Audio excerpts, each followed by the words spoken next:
T-minus 10, 9. You're listening to the Launchpad Podcast with J-Man. 5, Brought to you by GallantMEDIA. 2, 1. Here's your host, Ignition. J-Man. Like, I'm a total wine noob. That's why, Rob, you're here, okay, to kind of guide me through. And when I say noob, I mean I know fucking nothing. I can barely spell wine, okay? So that's why we have Rob here from the Drunken Grape to help walk us through a wine and a couple of Radlers. So thank you for joining me on the podcast, my friend. Hey, you're very welcome. Great to be here, Jason. You know, it's a lot of interesting things and interesting times. And, you know, the beauty of wine and beer is at least it can bring a lot of joy to people during troubled times, or at least help ease the pain if you're going through a lot. And, you know, a big shout out to all those tuning in and listening. And, you know, much love to people that are actually going through some difficult time right now. Right. All right. So we're going to have some fun. And we're going to get fucked up. No, I'm kidding. But we're going to have some, I'll try to keep this PG so you can actually share it with your network. But I have picked up a wine that you suggested, and we'll go into this a little bit later on. We won't start drinking right away, but this is what wine? Tell me a little bit more about this. So that's a cab-merlot blend. I believe the vintage is 2018. I've got it right here, 2019. So it's actually very new. So this would have been vinified back in 2019 into the fall, winter after the grapes are harvested. And bottled, just to slow it down, bottled and released just recently after it aged for maybe about a year in barrel. You need to slow down already. You've already lost me. You said it was wine-aged or something. What did you say right off the top? The vintage. The vintage. Okay. Again, I don't know, and there's going to be a lot of people here that don't know. So, Rob, you're a savant when it comes to this stuff, and I'm going to frustrate you. I know it, but don't worry. We're going to get through this together, I promise. Okay, so this is a rather new wine, and why did you decide to go with this one? Well, it's a budget-conscious option. First of all, it's local. Second of all, I mean, support local is bigger now than ever before. And it's actually a very good quality wine. Now, that comes from a parcel of land. I mean, they've got 300 acres under vine in the Niagara region. Okay. Very close to St. Catharines. I think St. Catharines is about 15 miles away. You're in this beautiful belt of the Niagara Escarpment or the peninsula. Beautiful microclimate. It's warm. It tends to be a much warmer year round than here, for instance, or even Toronto. You got the moderating effect of the lakes. And the quality of grapes coming out is steadily just getting better and better and better. And you've got a lot of world-class wineries, and Henry of Pelham is definitely a world-class winery. I've been there, so it's a great spot. Right. So is this like where you get towards Belleville, then you take that bridge across the way? Is that another winery? Like, there's a big area around that. What's that area called? That's Prince Edward County. Prince Edward County. And I hear that's a great place to go, as well as just a beautiful scenic drive. Yeah, so you know you're getting up more towards Sandbanks National Park. In fact, Sandbanks National Park really typifies that whole area, because right across from like vineyards like Sandbanks, for instance, you can actually see the entranceway to Sandbanks National Park. Okay. And that's a much newer region. So Ontario organized to become a VQA in the 90s. It was given law in 88 to form. So it might have actually been as far back as 88.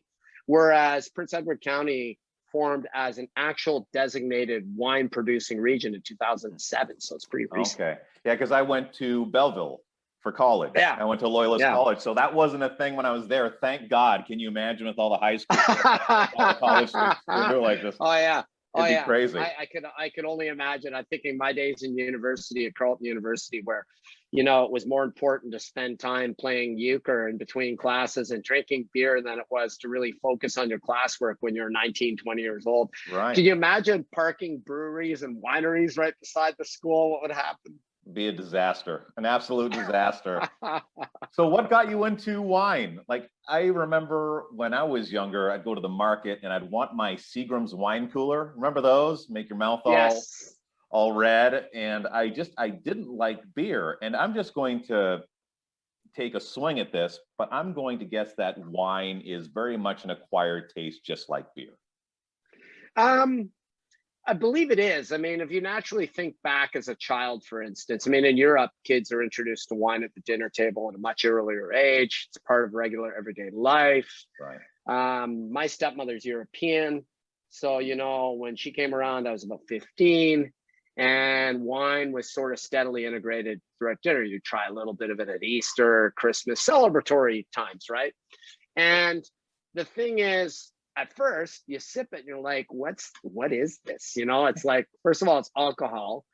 Beer is acquired. Well, I believe wine is acquired. It's a bit less acquired than beer, but at first the natural reaction is, get this crap out of here. Where's my Coke or ginger ale? Yeah.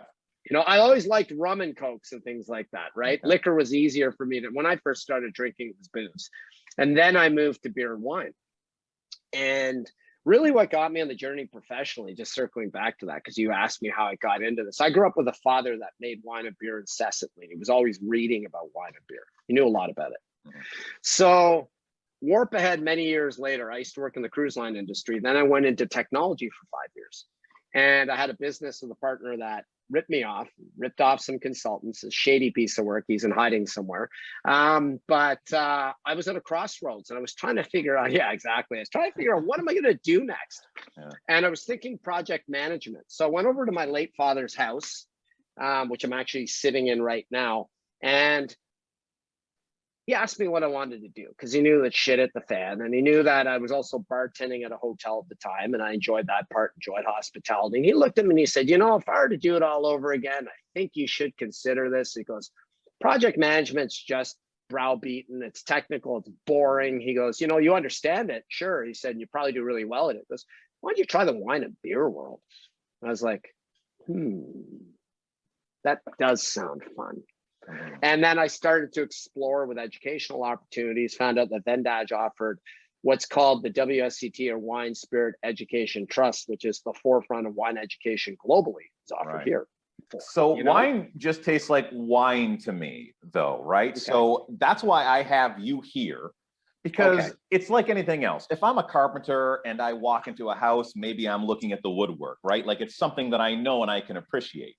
And I think the problem when it comes to just a lot of people, when it comes to wine that maybe get away from it or decide that it's not for them, is that they never build up an appreciation for it, right? So when you said buttery, I'm like, how does anything wine taste buttery, right? But because you have that special ability, that palate that you've obviously worked on, you know, you could add some real value to where maybe I have this, and because I'm a little bit more open-minded and I'm thinking like you're thinking, maybe it's something that I can enjoy, and it will help people that already enjoy wine just a little bit more, right? So you're most definitely the person for the job.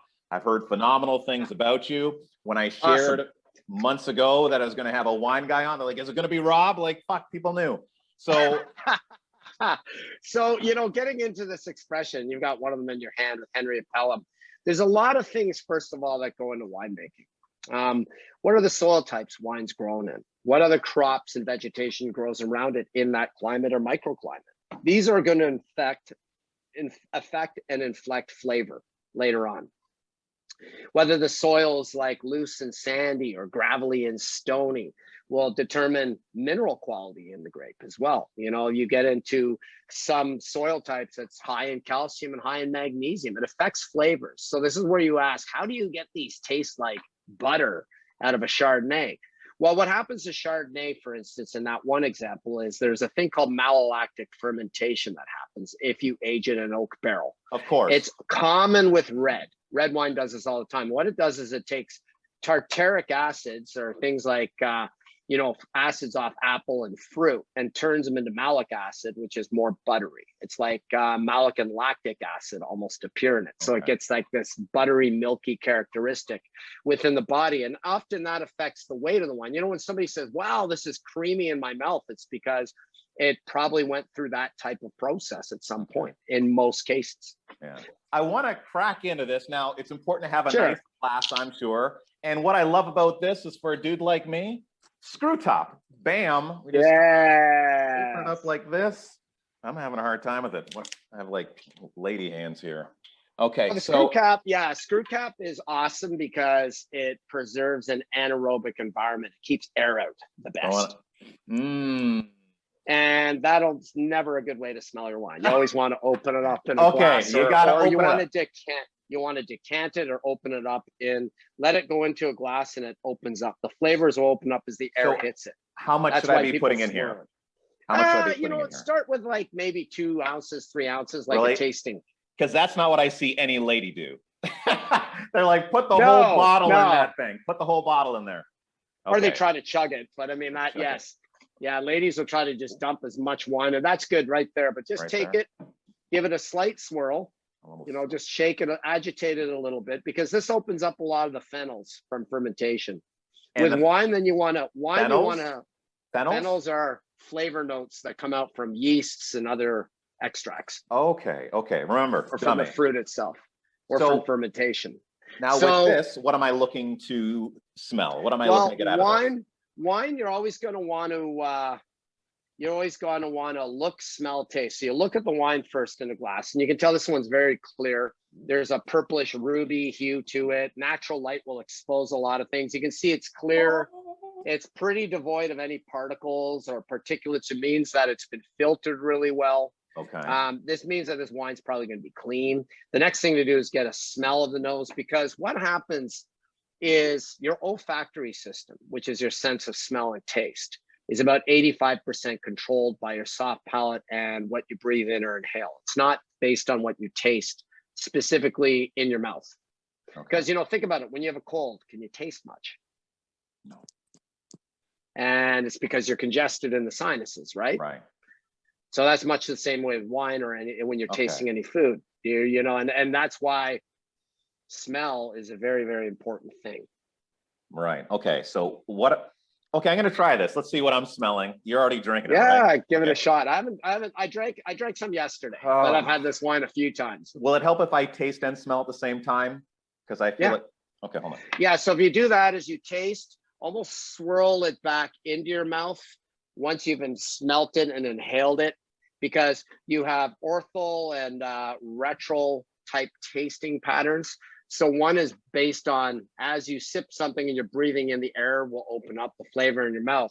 The other part is retro, which means it's almost like, not like backwash in a sense, but it's sense that you sort of, you know, when you have something in your mouth and you recirculate it back in your mouth to retaste it, it's in your mouth already, you swish it around. That'll open up other characteristics. Okay. It may sound That's a little stupid bit about it. No, to say fruity, not at all. like fruity. It tastes a little fruity, and is it Definitely dry? fruity. Is this dry? It's definitely a dry wine. Look, I'm nailing this shit, bro. I got the shirt. I got the wine. I'm with you. What kind of notes do you find on it on your nose? What do you smell? God, that one I just don't think I'm as good. I'm trying. It's God, you know what? I don't even think that I have the proper vocabulary to. You smell describe. cherry? Oh, you get cherry's definitely in there. I don't know. Like everything smells like chocolate to me. You get blackberry? I definitely don't get blackberry. See, that's why you're a pro. Yeah, it's definitely been barreled. I mean, there's a little bit of jamminess in the nose. There's a little spiciness from the wood or the barreling on the nose. Now, when you say jamminess, do you mean like actual, like a jam, like a richness of a jam? Strawberry, raspberry, or cherry jam. Yes, interesting. That way. Oh, brother! You could definitely argue. You can definitely cheers. Yes. Oh, what are we doing? Cheers. Oh my God! Cheers! Cheers. So it's definitely dry. Right. Now, definitely got some weight to it. Like it's now, pretty smooth. Explain that. Okay. What's the weight? But, well, it comes from the skins of the berries partly. So this wine has a bit of tannins to it. So darker the wine, the thicker skin the grapes are. Cabernet Sauvignon tends to be a thick-skinned berry. Okay. This is blended with Merlot. So Merlot is going to be more neutral and more of a mid-grade grape. If you think light in the red world, Pinot Noir is probably the easiest one to break down that people have heard of very readily, that just drink but don't really know a lot about wine. Right. That's going to be a light-skinned grape. And it's going to look like much lighter in a glass. If you put them beside each other, this would be much darker and heavier. The other one would be much clearer and lighter to look at. Right. Now, so color and the visual perspective of a wine tells you a lot about the wine. Okay, so now we're sitting down, we're having a drink. It's wine time, right? It's 5 o'clock somewhere, and we got to have some wine chat, some wine conversation. So I want to get to know a little bit more about you. What's your passion outside of wine? What's something that really makes your your heart pound? I like a lot of things, you know.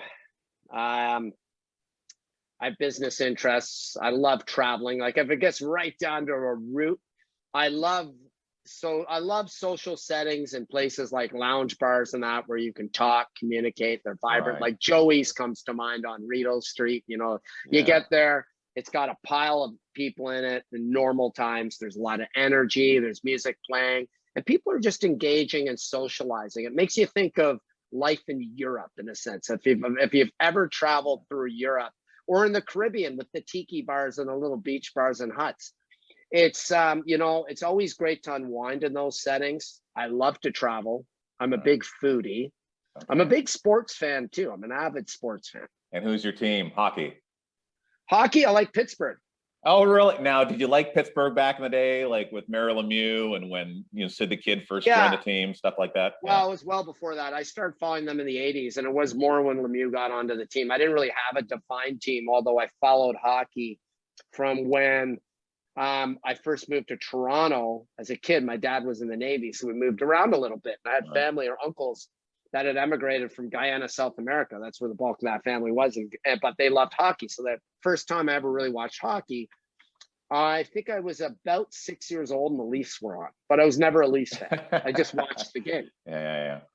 Then I found out all my cousins that I'd barely known from this part of the world, from my Canadian side of the family, were, you know, Montreal Canadian fans. And then, of course, there was the inflection of Wayne Gretzky in the WHL in 1979 and 80, when the Islanders were the powerhouse. And that's sort of when I really started following it, collecting sports cards, and I got into it. Okay. And it wasn't really till high school with Lemieux, before they won the cup, I started following him. I'm like, wow, this guy's awesome. You know, he's big, he's powerful, he's Canadian. He's well-spoken. He's this big, strong guy who moves around with such grace and agility on the ice. Yeah. And that's what got me into the team. And I'm loyal. Okay. I mean, a lot of people wonder how the hell I'm not a Sens fan living in Ottawa. I actually cheer against the Sens, but you know, it's I got a chance to meet Lemieux. He's a giant. He's a big man. And hockey cards are making a huge resurgence right now with the new grading system that they have out there. So if you have some, I trade and sell hockey cards and collect hockey cards. We should do that too.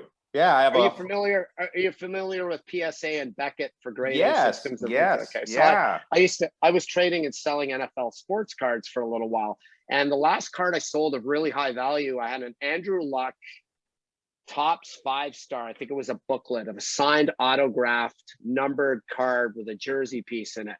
And I had a Robert Griffin III card I'd bid on. And at the time, these guys were rookies, so they were worth something, right? Mm-hmm. And the redemption for the Griffin card fell through. And at the same time, Andrew Luck had the same value. They were worth at that point like $500 for these books. And I'm like, give me the Luck card. He's a better player. So I got the Luck card. And I sold it. I eBayed it for like $1,000 or something. Nice. But it was but there's a lot of money to be made. So what I did was I shipped it down to Beckett grading, and it came back as a 9 out of 10. So it was like better than mint. Yeah. Oh, I moved it from that point. Yeah, I looked like I was like, yes, it's gonna be a 9.5 or 10 because I can just shoot it through the roof. But the way that they grade these things, they take it under a microscope to see where all the edges are. And everything else. And it's free of abrasions, thumbprints. Somebody didn't lick it or put it in the spokes of a bike. Can you imagine all the money we've lost doing that kind of shit? Wayne Gretzky rookie cards in the spokes of the bike. Oh, my Lord. I did that with a couple of Brett Hulls, and I didn't even fucking know. Killed me. So cheers to that. Cheers to lessons learned. It is. So let's get back into the wine you were talking about, or people know about pairings and stuff like that. And you said like a wine like this would be great with like bar food, burgers, that kind of stuff. Yeah, I mean, it's a lot of your barbecued foods in the summer. I wouldn't edge towards chicken or pork because this is a little too heavy. But if you have like the sirloin, a pot roast, burgers are the easiest thing. Right. Pizza. If you got a meat lover's pizza, this would go down well with it. Wow. There's 3 things for your audience to remember with food pairing. It's the 3 C's. It's cut, complement, or contrast. Okay. And what that means is, for instance, if you got a fatty steak and this wine's got a lot of acidity to it, and this wine's moderately acidic, it's presently there, but it's not heavy. But the acidity will cut through the fat of something. Think about vinegar on fat. Mm-hmm. It's almost the same concept. High acid, low pH content, chops right through it. Right. Complement would be like, I've got a rich fruit cake in front of me, or chocolate cake, and I've got a sweet ice wine or this sweet Riesling in front. So they complement each other. Mm-hmm. Okay. Sweet on sweet. And then contrast would be, I've got this Cajun dish or this East Indian dish that's spicy as hell, or as you know, being part Caribbean as well, you've got pepper pots or something that's just sizzling with spice, and you take a sweet wine and you pair it with it, like a Gewürztraminer or a Riesling. Right. So sweet and spicy all of a sudden pair, but they're contrasts, they're opposites coming together. Right. Now, why do people seem to poop on rosés? I remember taking a picture years ago with a rosé. What a mistake. I don't know why. See, yeah. Mistake. Yeah, because rosé is some of the most fruit. Now, if you're in a jam, you really don't know what the hell to pair anything with. I can guarantee you a rosé is probably going to cover you on about 60% of the basis points, because a rosé could blend in with chicken because it's got some soft fruitiness, strawberry, light cherry flavors. It can be dry, it can be off dry, but it cuts in with the butteriness of a chicken or the white meat flavors of a chicken. It doesn't go against pork. It goes really well with things like pork. But think if you've got salmon or trout, or if you've got that Hawaiian pizza, or we get back to burgers or sausages or hot dogs. Whoa, did you say Hawaiian pizza? You don't put pineapple on pizza, Rob. This podcast is over. Well, guess we're enemies. But I love pineapple on pizza. But it gives you an idea of the spectrum of things. So rosé it's like a funnel, right? If you look at a flavor wheel, each section kind of opens up like this, going down around a wheel.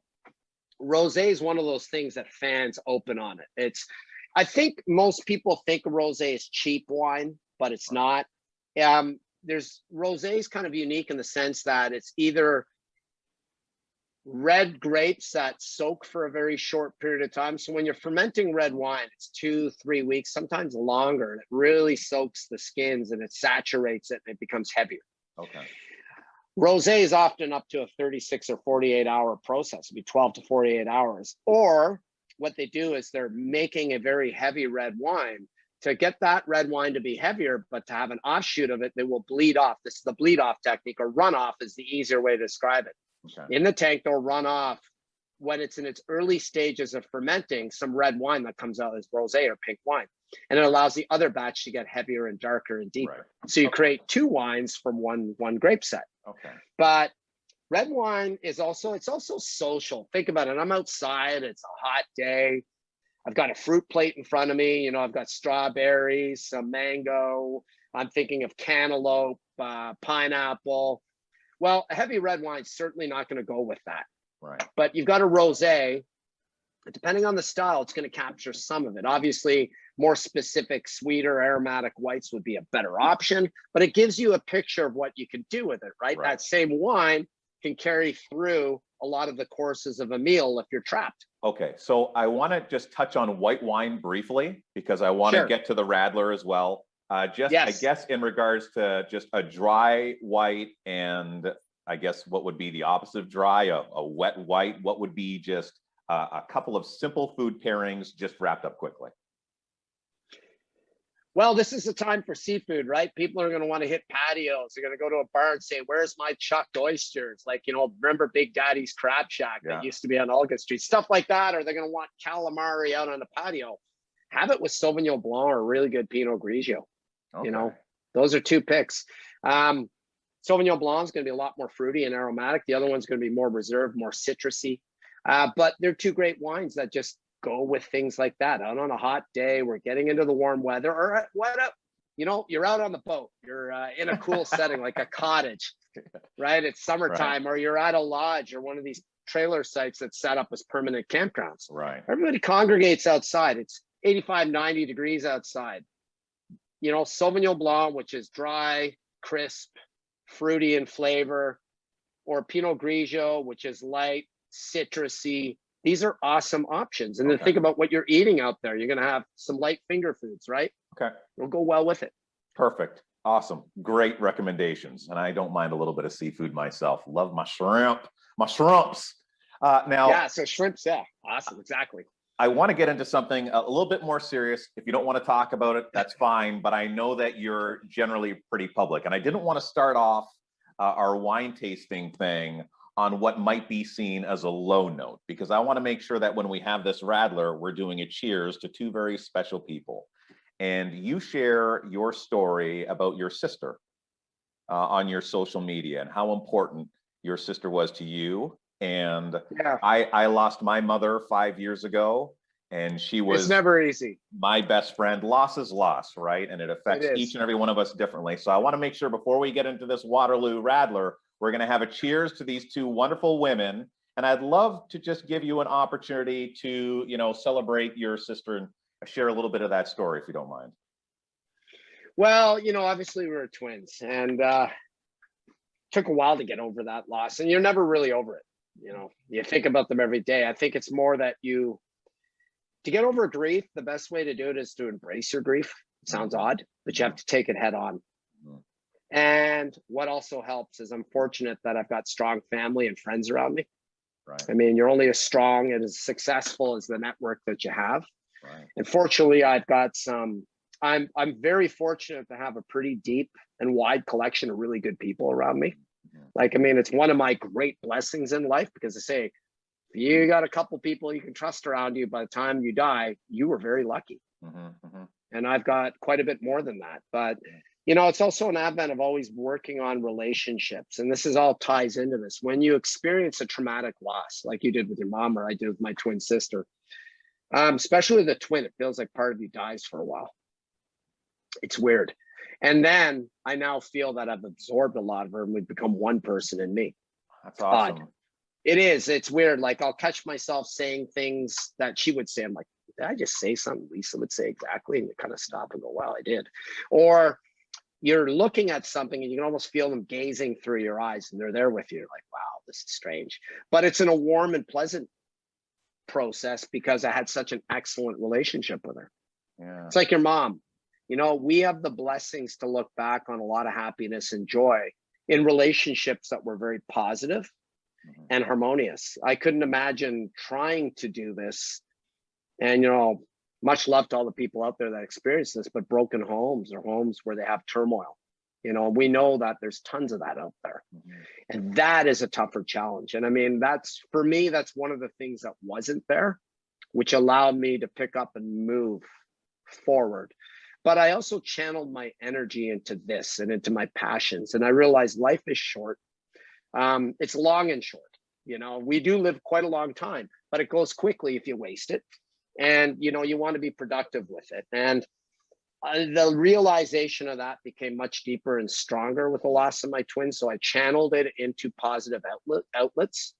But I mean, don't get me wrong. There are days where, like yesterday, I was walking along and all of a sudden there's a thought of her and it's coming out of the LCBO. It's all happy. It's sun shining. It's nice out. And then it's just like, she's not here. Yeah. And it's like a punch hits you right out of nowhere, and it knocks your lungs out. And you know what? What I say to people is, don't be afraid to communicate about it. Don't be afraid to talk about it. And one of my good friends, his name's Don Lachance. He's like a crypto and gold expert kind of in the city, but he's a loss and grief specialist. And he's older. He's a mature man. He's 68 years old. He's been around the block, and he had to conquer addiction and the damage it did to him. And he got together with me and he said, you know, the best thing you can do is let it out. Otherwise, what people will do is get into short-term energy releasing behaviors, which is called STIRBs. And you think about it, you have to see the loop. And it's not like I didn't catch myself acting out of character over the healing period or doing things I shouldn't be doing. You know, that happens to everybody, whether good or bad. It's because you're affected. And I think the sooner you realize what it is, and it's the trauma of losing somebody so tied to you, that they would also want you to be the best version of you. Correct. And I think by being able to channel all these things together, it's helped me out tremendously, you know, and having the guts to speak about it, because the worst thing you can do, and I've got family members that do this. They internalize, and then you don't know what they're thinking. And then I'm pretty sure when the doors are closed, they're collapsing somewhere in misery because they haven't allowed all this stuff out.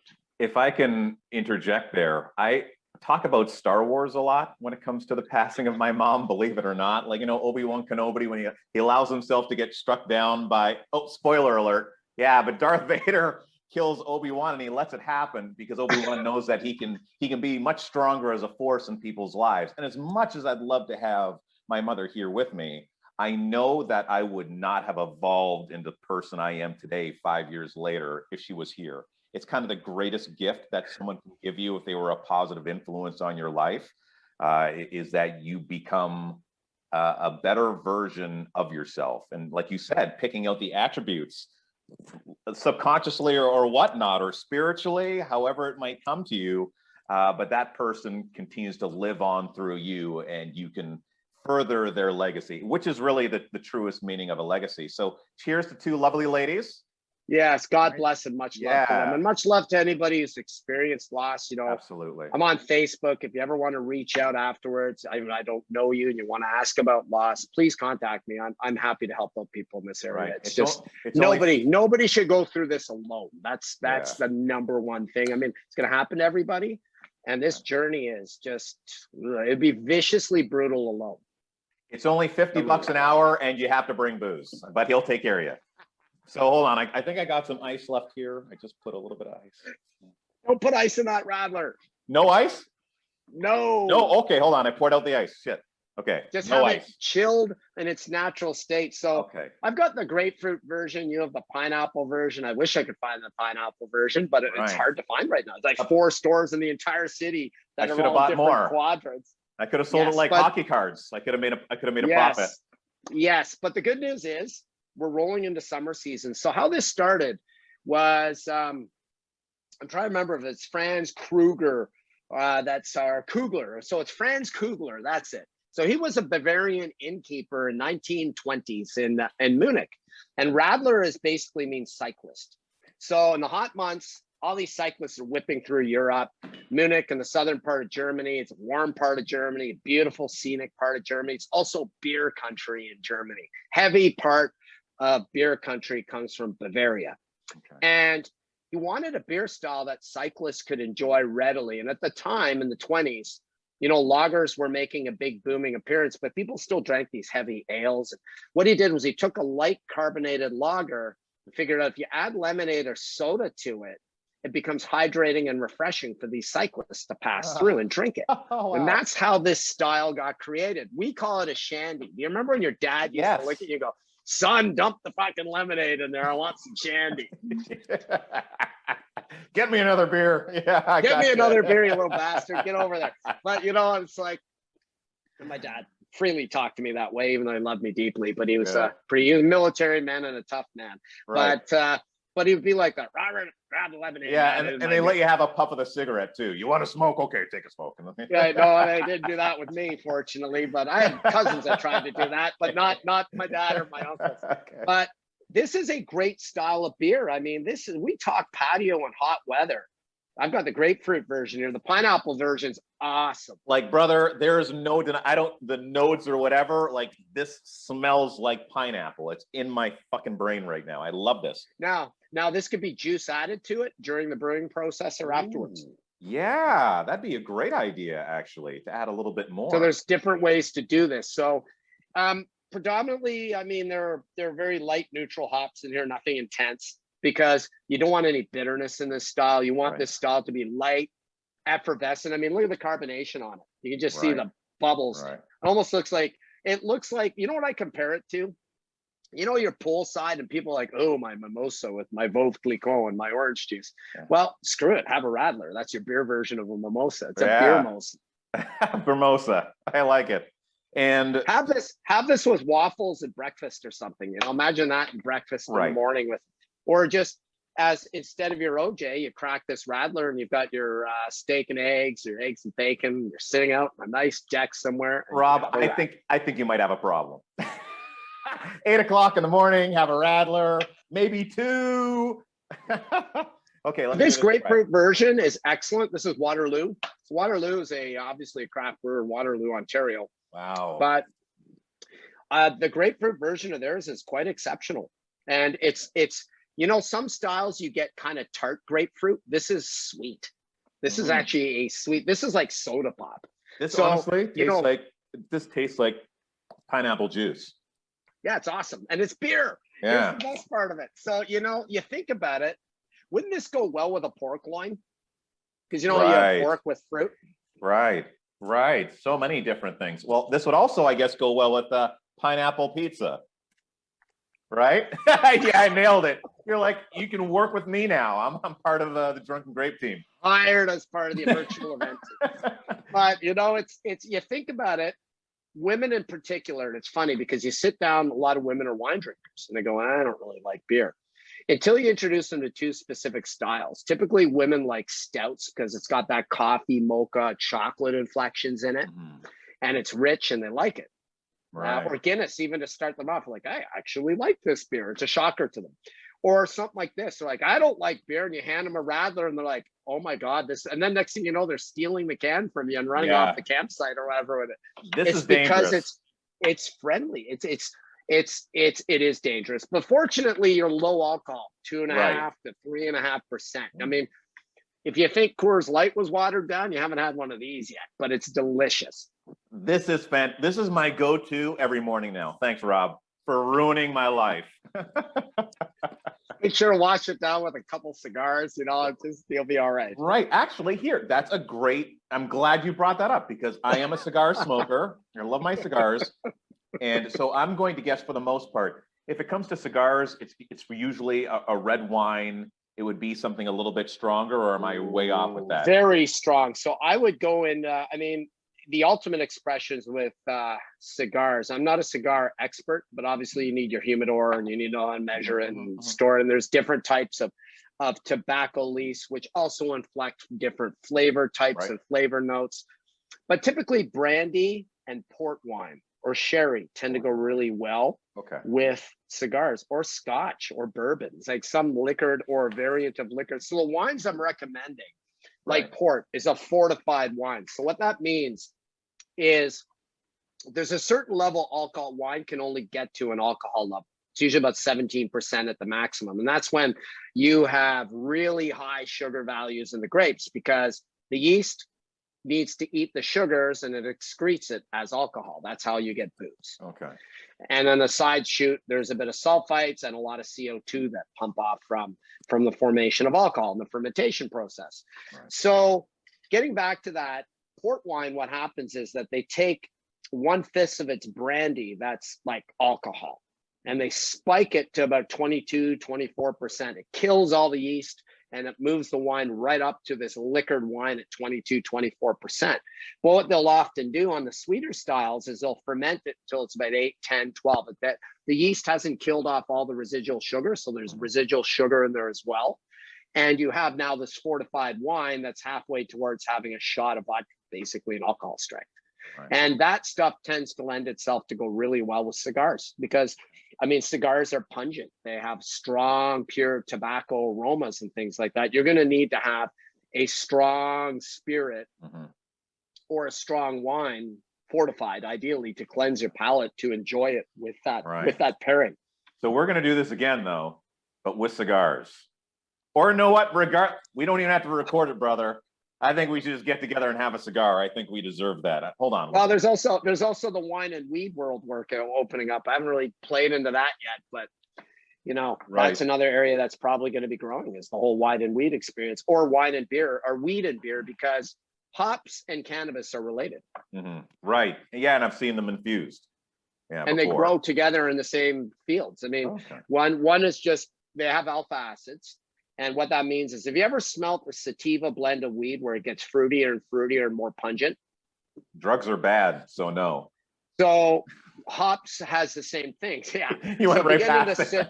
So you get into Citra or Cascade hops. These are two variant top types. Right. They tend to start to get more pungent and fruit aromas, but they pronounce more bitterness as the alpha acids get higher. The only difference is they don't have a THC count. Right. Okay. That's one of the main, and I don't believe there's CBD in there either, but the two plants are definitely correlated.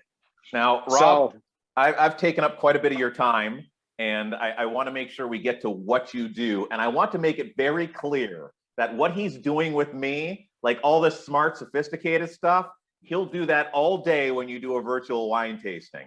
I'm an idiot and I don't know what I'm doing, and he's been so kind, and that just goes to show. Well, hopefully we've educated you, right? Hopefully we've spun the wheels a little bit in your head, but that goes to show how versatile you are, to where you can adapt and this and that. I am not the typical guy probably that comes to you for one of these experiences. So for the individual that is more interested in really getting to know more about wine, to get more out of their wines. I mean, if you're going out there and you're spending the money, that's an investment. You'd want to get the most out of your investment. And you can actually physically help people do that. Well, I can, but my focus is there's a lot of aids out there already that I can finger point people to. I mean, there are people who specifically work with sellers, but I mean, to get to that level, most of them are masters of wine working with billionaires and millionaires specifically. But for me, I focus on, my business is really focused on two streams heavily. One of them is video productions for wineries and breweries, particularly more craft oriented pieces of businesses that have a rich history. They produce excellent quality products, but need exposure. And I've developed quite a vehicle on social media to do that for them. The other end is virtual tasting events. So this came from the death of my live event business at the start of the pandemic. And I always wanted to cross borders. So I picked up business into the States with some financial companies and other entities, which is very cool.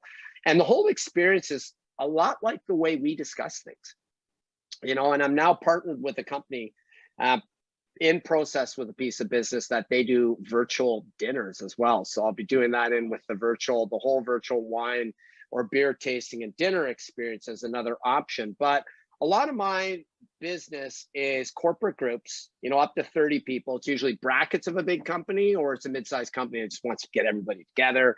And it's been very successful. I've actually had quite a few bookings. Now I'm coming out of a dry period, but this is normally, the end of getting past halfway through January, especially into early March, is normally sabotaged in the normal event world with an uptick on Valentine's Day, but we were locked down during Valentine's Day this year, so it's kind of no uptick. But the whole experience just brings people through what I call infotainment. So you don't want to kill them with subsoils, differences and monopoles and Burgundy between 1 acre to the other, or you don't want to bore them with getting into how we talk about how soil does affect flavor. That's about all you want to say. You don't want to start saying, well, high magnesium content makes gives a sharper edge to it, or calcium or magnesium helps with the acidity levels, or volcanic soils. I mean, you're going to put people to sleep. The bottom line is they want fun fact history. They want to know how the whole generalities of this came to be. Then you bring and highlight the stories of the wineries or breweries specifically to life. Then you get into the funnest part, which is drinking and tasting.